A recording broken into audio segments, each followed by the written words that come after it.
The 12-hour flight to Thailand was wearing on me, and with another 12 hours to go, the cramped economy seat felt more like a torture chamber with every passing minute. Fatigue was setting in, but it was accompanied by a buzz of excitement.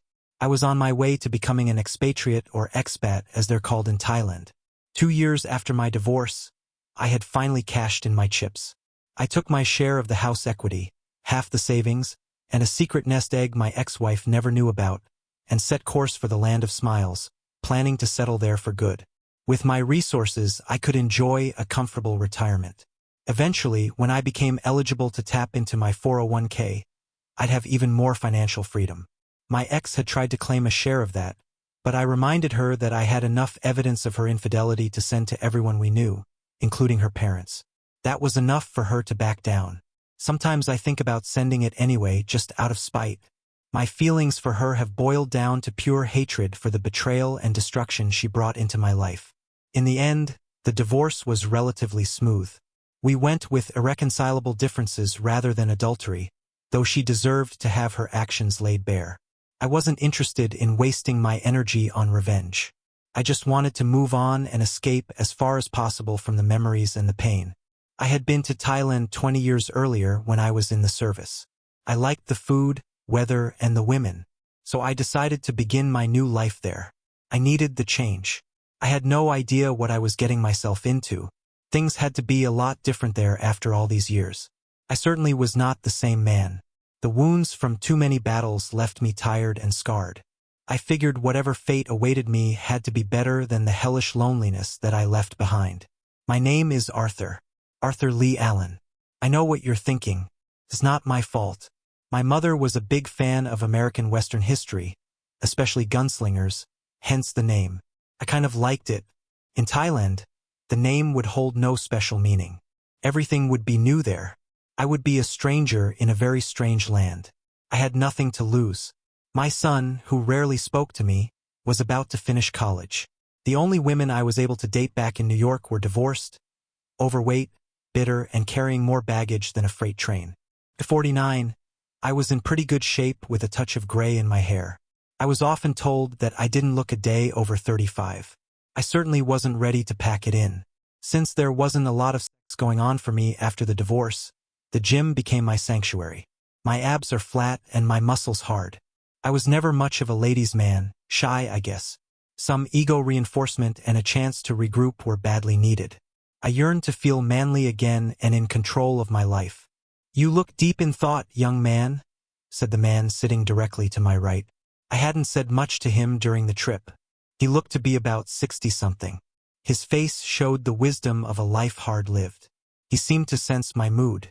I just left my entire life back in the States. I sure hope I'm doing the right thing." "You'll be fine, son," he said, smiling. "I'm Gary Francis," he said, extending his hand.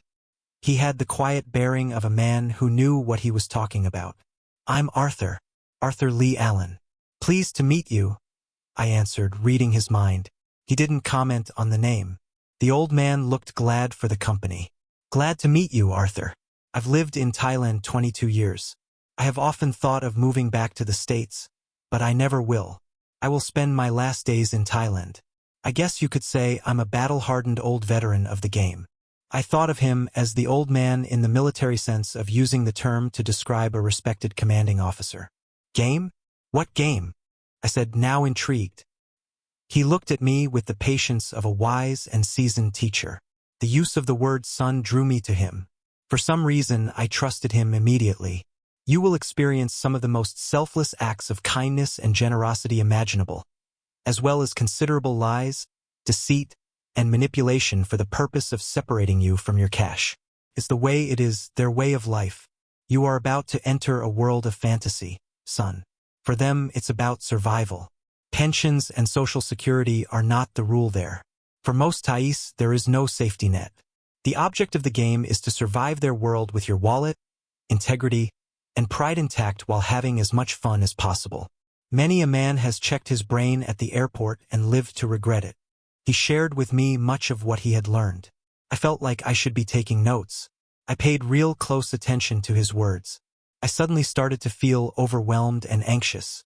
You've got to understand that the rules will be different when you leave this plane. What are the rules? Well, to start with, you have never seen so many available, beautiful young women smile, and they will treat you better than you could ever imagine. Many will try to train you, then exploit you. It can be difficult to sort out what is real. Believe half of what you see and nothing of what you hear. For example, the ladyboys are some of the most beautiful women you will see. The Thais call them katois. Ladyboys? Is that like gay? I asked innocently. More than gay. They are pre-op and post-op transsexuals. Some of them are truly amazing. It's all an illusion. Much of what you think you see will be an illusion. That's just the beginning. The famous Thai smile is both a sword and a shield. It doesn't mean the same thing as a smile back home. If they smile, you smile. It's also your sword and shield. You will learn as you go along. Just remember, don't surrender your power and make yourself happy.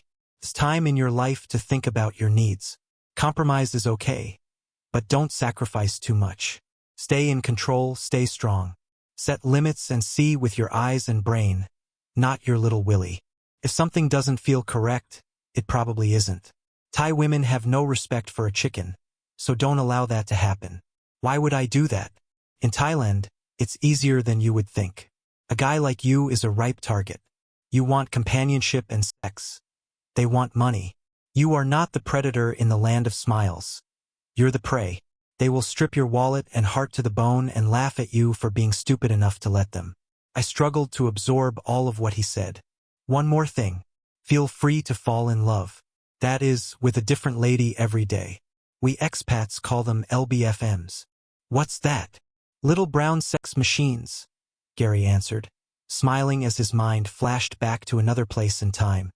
Most of the ladies of the night are not wife material. They are prostitutes. Some idiots call them sex workers. If she sells sex for a living, she's a prostitute. If she's been in the game longer than a month or two, forget about it. She's damaged goods. Don't forget that. Treat them with respect. Pay them in the morning and send them on their way. Their jealousy and possessiveness are based on ownership of clients, not love. 0. It looks like affection or love, but that's not what it is. Play with them as they are most certainly playing with you, and don't put up with any shit. If she starts to throw things or get violent, put her out. That's how you play the game, son. Is that all I have to look forward to? Don't get me wrong. If you find a so-called good girl, you might find a woman that would make an excellent life companion. Look for them in areas away from where Farong usually go. However, their family and friends will usually have higher priority than you. If you're real lucky, you might find one that thinks more like a girl back home. Ironically, it's their exotic nature that's so appealing.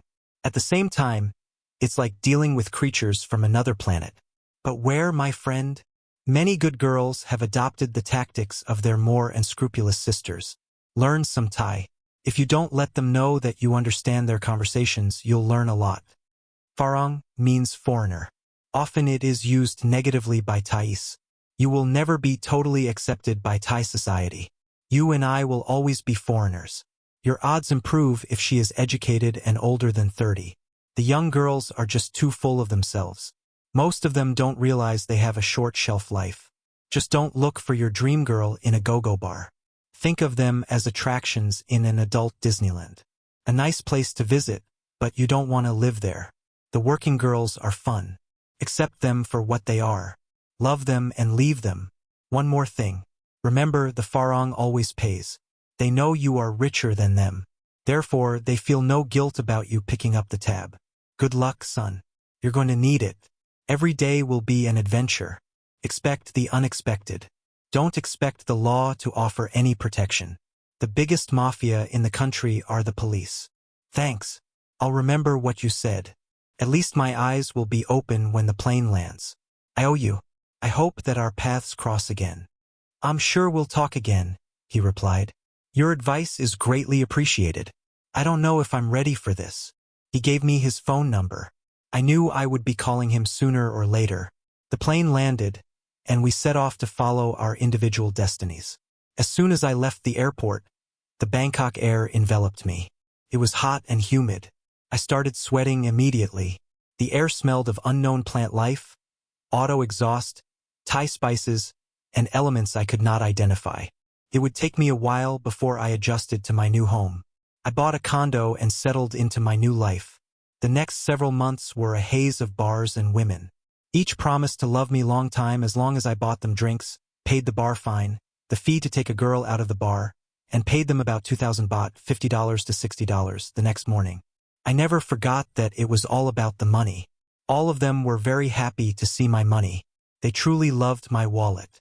As soon as I would enter my favorite bar, I would be surrounded by 3 or 4 near-naked women. I was aware that what I truly wanted, I couldn't buy. A very pretty girl told me that she missed me every day and was happy for my return. That was strange. I had never seen her before. I met many expats who had been playing the game for years. They were dedicated sexmongers, commonly called punters. To each his own, I guess. None that I met seemed really happy. They drank a lot and complained about the Thai way of doing things constantly. After a while, it looked like I had traded one kind of hell for another. They seemed to be lonely, even with 2 beautiful girls sitting on their laps. To me, life had to have some meaning greater than mindless, hedonistic self-gratification. Sex without love or real intimacy gets old real quick. Every place I went in Soy Cowboy, Nana Plaza, and Pat Pong, I was greeted with, "Hi, handsome man, what your name? You won't buy me drink and pay bar fine for me? Oh, you so big. Where you stay? Let's go your hotel. I love you too much." They were all different, yet the same. I couldn't believe my eyes when I entered my first go-go bar. It was Susie Wong's, I think, in Soy Cowboy. There were at least 40 topless dancers flirting with big-bellied customers from all over the world. Some of them danced, while others shuffled their feet. Many of the men were obnoxious and drunk, and the women were young and sexy. The music was loud, and smoke hung heavy in the air. It struck me as a strip club on steroids. Every female in sight was on sale. The dancers wore numbers. All a man had to do was tell the mamassin what number he wanted, and the dancer would come to his table to talk business. Most wanted a quick short-time trip to a nearby hotel so they could get back and try again. The entire place, and the others like it, was a commercial sex machine. If a guy was looking to get laid, he was in the right place. I soon found out that the bar fine was usually around $15, 500 to 600 baht. Following Gary's advice, I fell in love every day with Tip, Noi, Korn, Dai, and a number of others whose names I can't remember. They were not like professional sex workers in the States. Most tried to provide a girlfriend experience for a price.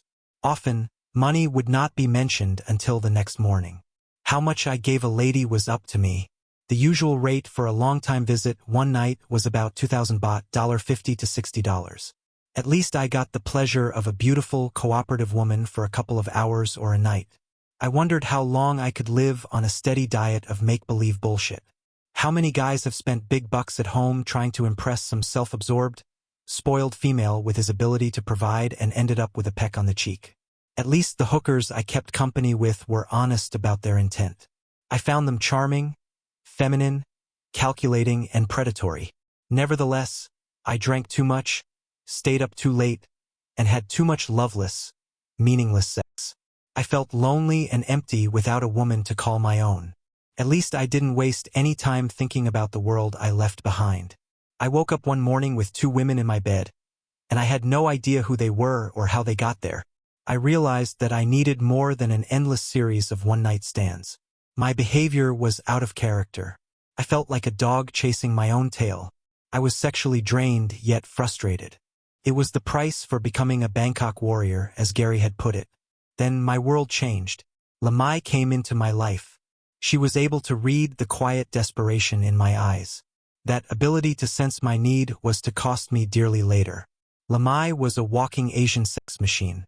I first saw her on the Skitran. She was dressed in a business suit, which was both very sexy and classy at the same time.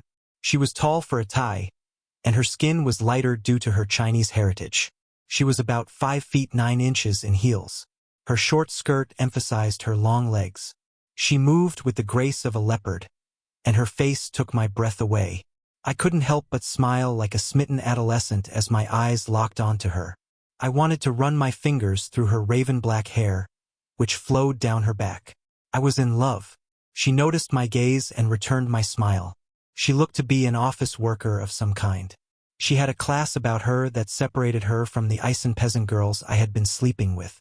I found out later that she was an office temp. At least that's what she said. I quickly introduced myself and was relieved that her English was pretty good. I asked if she could meet me somewhere for coffee, dinner, a walk in the park, anything. She said she could meet me at Starbucks on Succumbit Road at 6 p.m. We met and my life began to take a new turn. Time passed quickly. She was easy to get along with and curious about many things.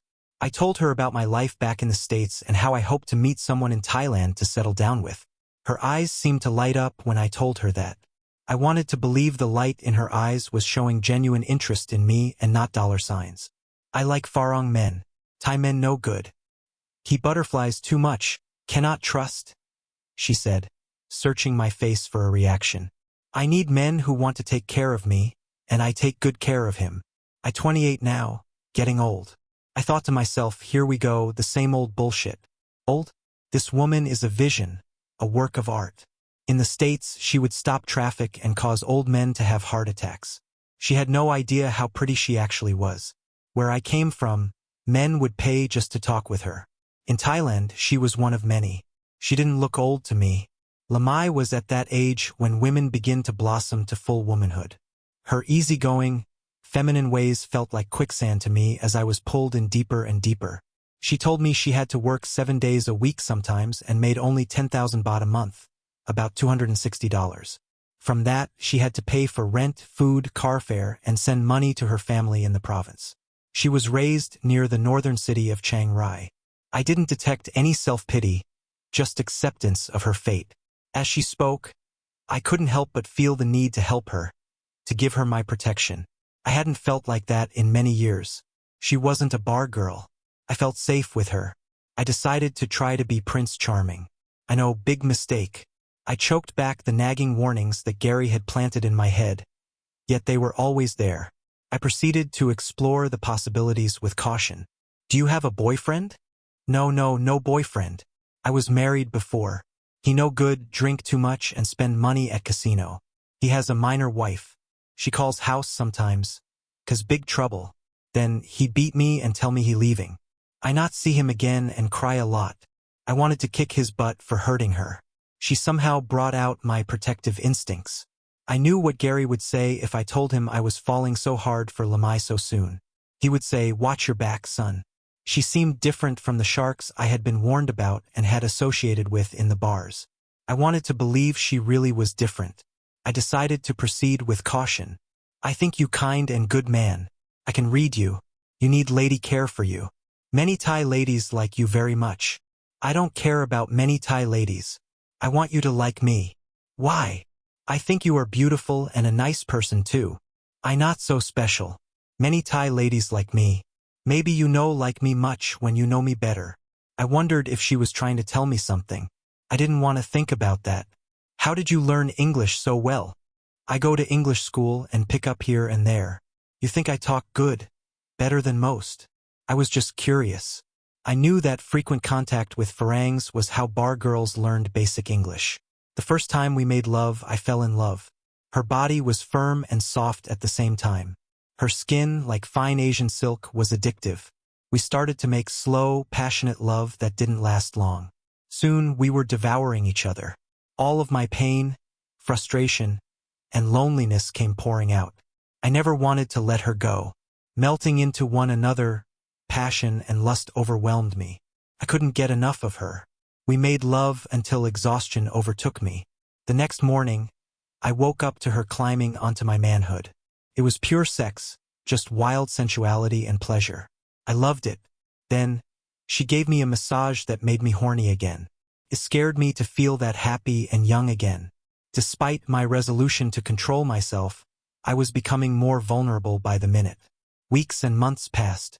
Lamai was all I ever wanted or needed in a woman. It didn't take long before I wanted her to move in with me. When I mentioned it, she said, maybe soon, and changed the subject.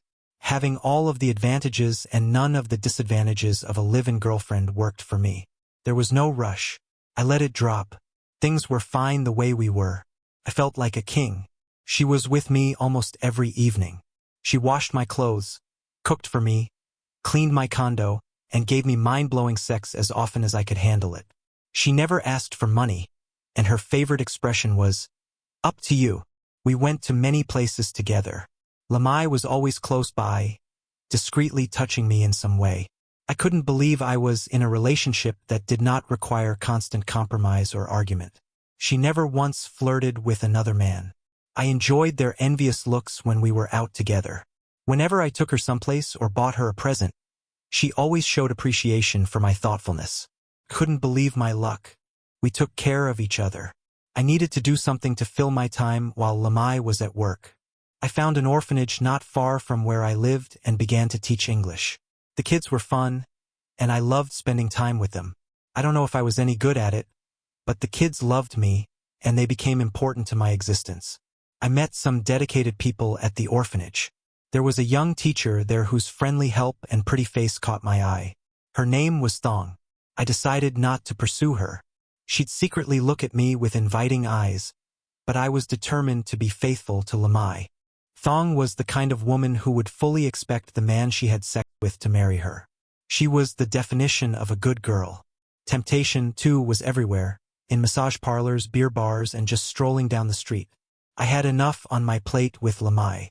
She didn't leave me with enough energy to deal with other women. When I wasn't teaching, I went to Thai language school. In time, my comprehension became pretty good. My ability to actually speak Thai progressed more slowly. Remembering what Gary had said, I kept my knowledge to myself. It was astounding to hear what Thais said in the presence of Farong. They have this ability to call a Farong the son of a soy dog or water buffalo, as they smiled in your face. Their love for Farong was not nearly equal to their love of Farong money. For some reason, I didn't let Lamai know that I was studying Thai and could understand some of her phone conversations. I needed more time to completely trust her. Her mysterious nature was both exotic and somehow threatening. She often said that Farong who know too much are no good. I wondered why she would think that. I knew that all women have their secrets, especially Thai women. I wanted access to those secrets before I could lower my guard. She tended to have trouble accounting for where she'd been and what she had been doing from time to time. I decided to sleep with one eye open, so to speak. I watched and waited for any red flags to appear, hoping none would. Anxiety churned inside me. I was not about to trade one bad domestic situation for another. Time would sort things out. After several months, the haze of lust and infatuation had cleared enough for me to start looking at Lamai objectively. She didn't like me asking too many questions about her life. Sometimes my efforts led to some serious mood swings and tantrums, which passed quickly. I tended to avoid confrontations. My world started to unravel when I decided to ask some hard questions after I concluded things were not quite right.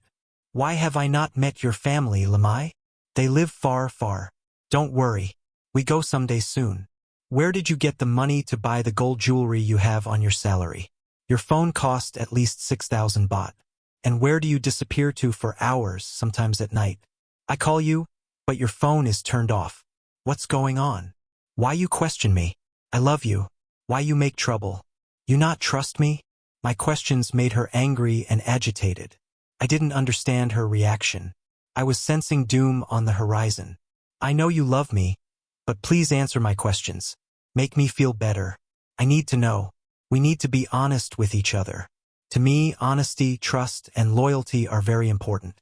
I will not put up with lying or any break of my trust. You should know this. I want us to be open with each other. I ask for nothing that I am not willing to give you. Do you understand what I'm saying? It is important for our future that you do. Why Farong always talk of trust and honesty? These things not so important in Thailand. Peace and family, keeping face, more important. Farong think too much. I wondered what the hell did that mean? I had the strong feeling that my words and attitude confused her. It was as if she could not comprehend what I was getting at. She could not understand why I was making her lose face through my questions and insistence on the truth, which was extremely important to me. Problems tended to happen whenever the conversation became intense. Our normal ability to communicate became difficult when she didn't want to answer a question or deal with something unpleasant. She would use anger or the pretense of language difficulties to change the subject. I wasn't gonna let her get away with it this time. You know, love me. You want to keep me in cage. I need freedom. You not understand me. You only care yourself. She was raising her voice, about to go off. Freedom to do what? I pay the bills and take care of you. What the hell are you talking about? Are you cheating on me? Can I trust you? I wasn't going to take any crap or deception. No, I know cheat. You are man I love. Only you, sweetheart. I visit my friends sometime. Gold from old boyfriend. He from Sweden, gone back long time. You jealous, no good. Now I sad. Arthur, you make Lamai very sad. She ran into the bathroom and slammed the door. I could see that the conversation was going nowhere. As usual, her answers didn't satisfy me. I couldn't shake the feeling that she was either lying or not telling me the whole truth.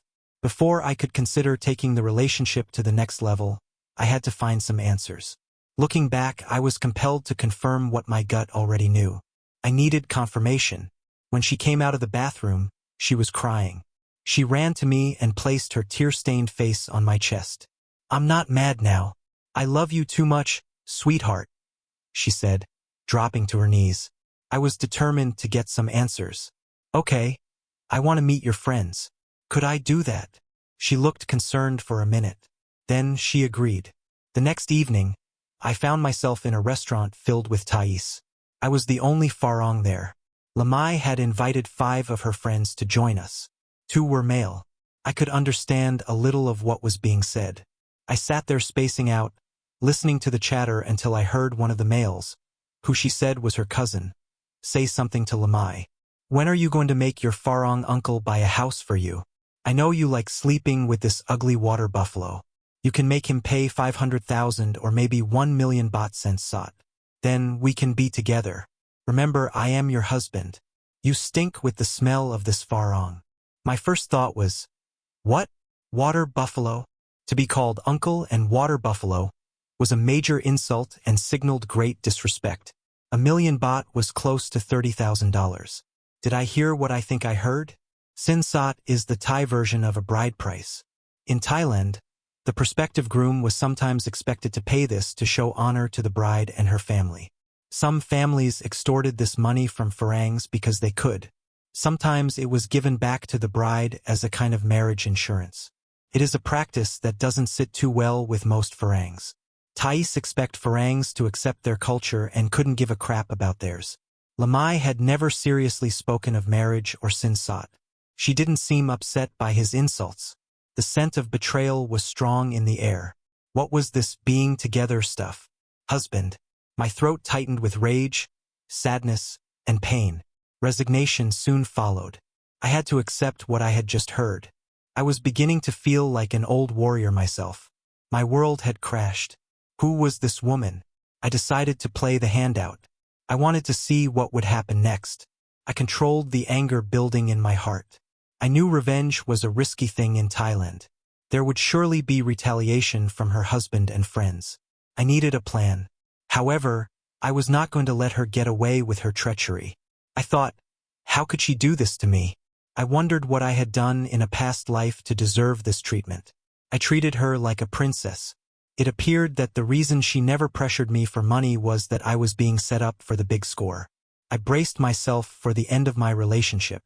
I tried to wall off my emotions for self-protection. The end was near. I would miss her. I hoped that, in her own way, she really did care for me. Or did she? She surely didn't define love the way I did. When she used the word, it was hollow, having little or no meaning. I began to wonder if she even liked me. It was hard to believe anybody could be that good of an actress. When the dinner was over, her friends went their way. I heard the man who had been speaking to Lamai earlier say, "Soon you can come back to my bed and leave the stinking big Willy Farang. You should be with me, your husband. Pressure him. Tell him you must be married soon." He smiled at me as he spoke. It was everything I could do to keep from snapping his skinny neck in hers. Lamai laughed at his remarks. She took my arm lovingly as we walked back into the crowded Bangkok street. I had to be patient, but not too patient. I needed time to put my condo up for sale and arrange to move to the northern city of Chiang Mai. After I took my revenge for Lamai's betrayal, I would move far away. Lamai started throwing very strong hints that she wanted me to make an honest woman out of her. When she went to sleep, I searched her purse for the first time. I found 2 phones. One of them had names like Ryan, Nathan, Luke, and Vince stored in it. I resisted the urge to throw the phone out of the window. She had a date book with client names, dates, and hotels. I felt like such a sucker. The times indicated were all between 6 p.m. and 10 o'clock. After work, she was an escort. That's why she never needed to ask me for money. I had to give it to her. She's good. "Sweetheart, do you love me?" she asked in her most vulnerable voice. "Sure I do. Why do you ask?" The game had begun. "I want us to marry. When I take you to family, I must say that we will marry." "Why?" "I lose big face and family if they know I sleep with you and not marry." I almost laughed in her face. She was using Thai logic on me. What she said was true, even more true when in the provinces. Too bad she was full of crap and already married. I might have been sympathetic. "I think you're right, Lamai. You are a loving, faithful companion. I should marry you. We should marry soon. I want you to be my wife. I will love you forever." "Oh, sweetheart, I'm so happy. I'll tell family and friends. I want to marry in the province, so the village can come and see my handsome husband. My family will gain much face." She paused for a minute. "You know you give family sinsat. It is Thai tradition. Very important." "I know about sinsat. How much?" "I think 1 million baht?" She said it as a question. "1 million baht? I'm not rich," I said, playing her game. She thought for another minute and said, "Okay, 500,000 would be okay." She looked at me with hopeful eyes. "I think I can do that. It's a heavy price, but I want to make you happy." Tears slid down her face. If I didn't know better, I would have sworn her look portrayed genuine gratitude and love. She hugged me for a long time, not speaking. Her arms trembled. The heat of her hands penetrated my back. She was good. "Sweetheart, I do not deserve a man like you. I must have been very good in a past life. Our love is very strong." "I love you too much," she said as she seductively stripped for me. Testosterone surged through my veins. If I could not have her loyalty, I would take her body, probably for the last time. I felt like I was cursed to love unfaithful women. "I'm going to give you some money. I want you to go home and arrange an engagement party. Invite everyone in the village. Buy lots to eat and drink. Hire a band. You know what to do. Go tomorrow. I will join you in 3 days. I will bring sin, sat, and a mini box of gold for all to see when I come to the party. Everyone will be jealous of you. They will know how much I treasure your love and devotion to me." "Devotion? It means being true and loyal," I said, gritting my teeth. Then I took her, not caring about her pleasure, only mine. I did her with anger and lust. Then we rested, exhausted in each other's arms, each lost in their own thoughts. She left the next day to set everything up. I rented out my condo and had my possessions shipped to Chiang Mai. On the day of the big party, I called Lamai. "Many people will come. Everyone wants to see you and my sinsot. I want to see you, handsome man. Please hurry. I wait for you every minute." She was very excited. "I will be there. Start the party. I will come soon. I love you. Bye." I hung up the phone with sadness in my heart. I would never see her again. The loss of face she was about to suffer would be powerful revenge for her betrayal. On the day of the party, there were at least 200 people in attendance. People danced, ate, and drank with abandon. The messenger that I had hired entered the room and went directly to the microphone after whispering something in a band member's ear. He spoke in Thai. "Attention, please. I have a message from the man Lamai is supposed to marry." The crowd hushed, a ripple of curiosity spreading through the room. "He says he will not be coming tonight. He will not come because Lamai is a lying, cheating woman who doesn't love him. She's already married and planned to divorce her husband after receiving her sin, sought, and new house. He says his heart is broken and hopes she spends the rest of her life reflecting on what could have been until she's old and gray." The room fell silent. All eyes turned to Lamai, who stood frozen in shock, her face an unreadable mask before twisting into a mixture of rage, embarrassment, and disbelief. She trembled slightly as if every eye in the room burned into her. That damned Farong tricked me, she hissed to her husband, who sat nearby looking equal parts drunk and disappointed. Meanwhile, I was adjusting well to my new life. Chiang Mai's cooler weather and fresher air made it a welcome change from Bangkok. I found a small orphanage and began teaching English again, something that gave me purpose.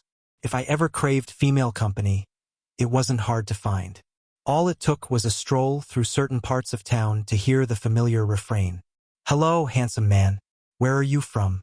You want to take me to a hotel for boom boom?"